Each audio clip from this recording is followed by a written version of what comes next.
Fa anatin'izay kosa no hiampitatsika ao anatin'ny vaovao manasongadina indrindra ny fitsabonana ara-pomba natoraly sy ny sehatry ny fahasalamana izay na ny antsointsika hoe raokandro moa izany.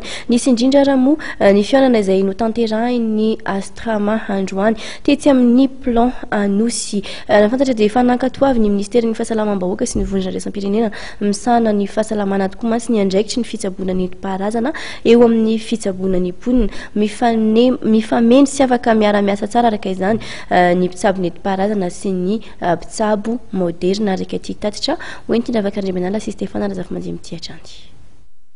Mifameno ary afaka miara-miasa sy ireo mpitsabo moderna hoy ny fikambanana Astrama na ny Association des Tradipraticiens Malagasy androany efa mipetraka raha teo ireo karazan-dalàna mifehy ny fitsabonana nentim-paharazana eto Madagasikara. Ny lalàna 1.4 ohatrohatra roa tamin'ny 5 Jolay 1.4 momba ny fahasalamam-bahoaka tompona ny code de santé publique dia nampidirana anio resaka fitsabonana nentim-paharazana io sy ny mpitsabo nentim-paharazana na le atao hoe tradipraticien. Dikan'izay zany miray lalàna ny mpitsabo nentim-paharazana sy ny mpitsabo moderne eto Madagasikara na inona ny sokajiny. Ary tamin'ny taona 7 dia nisy ilay didim-pitondrana na ny décret laharana 7 5 sy 7 tamin'ny 1 Aogositra 7 ankatoavana ny asa fitsabonana nentim-paharazana eto Madagasikara.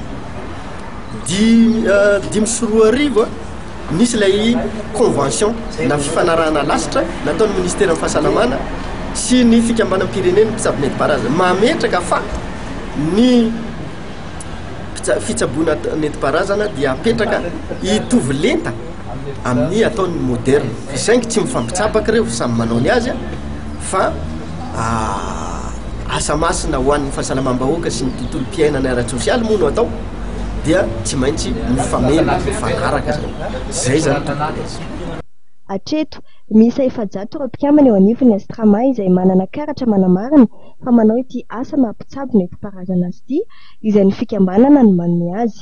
Mbola andrasana kosa ny fandaniana politika nasionaly mifehy ny mpitsabo nentim-paharazana sy ny sata mifehy ny asan'izy ireo ka ao aorian'izay vao amoaka didim-panjakana mahakasika ny famoahana karatra mampitsabo nentim-paharazana avy amin'ny ministerin'ny fahasalamam-bahoaka izy ireo. Nanatanteraka fivoriana efa fanaony indray mandeha isan-taona ny Astrama androany teto amin'ny plan Anosy fotoana izay nafahan'ireo mpikambana ny fampizara vaovao sy traikefa.